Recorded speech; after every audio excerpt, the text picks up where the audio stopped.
Dislocated shoulder. What is a dislocated shoulder? The shoulder is a ball and socket joint called the glenohumeral joint, comprising of the glenoid cavity in the scapula and the humerus. A dislocated shoulder is when the proximal ball of the humerus comes out of the shoulder socket. You can partially or completely dislocate your shoulder. Partially dislocated shoulders are when the humerus doesn't fully come out of the socket, while complete dislocated shoulders are when the humerus totally comes out of the socket.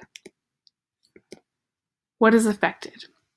There are many parts of your shoulder that are affected when you dislocate it. The bones affected can be the humerus and scapula. There are two common fractures of a dislocated shoulder, including the Hill-Sachs deformity compression fracture of the humeral head and the Bankart lesion, a chip fracture of the glenoid fossa. The rotator cuff muscles, which work together to stabilize the socket, can also get torn or stretched, which can cause spasms.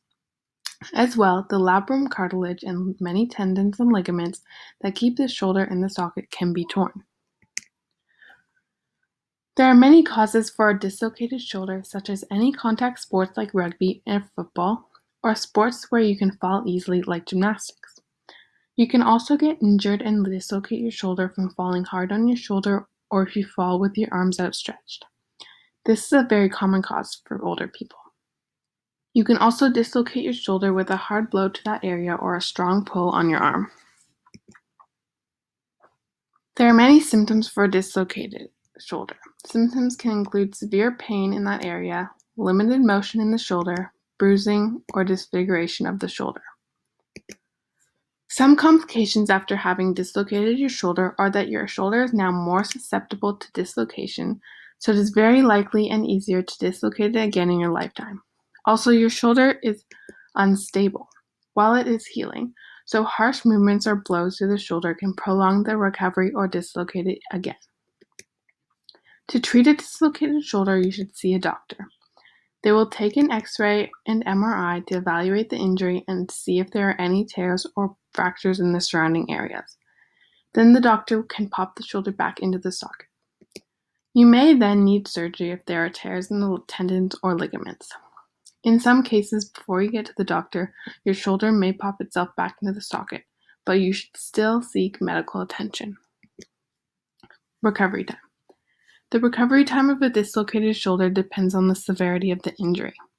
To recover, you need to wear a sling for many weeks to immobilize the joint.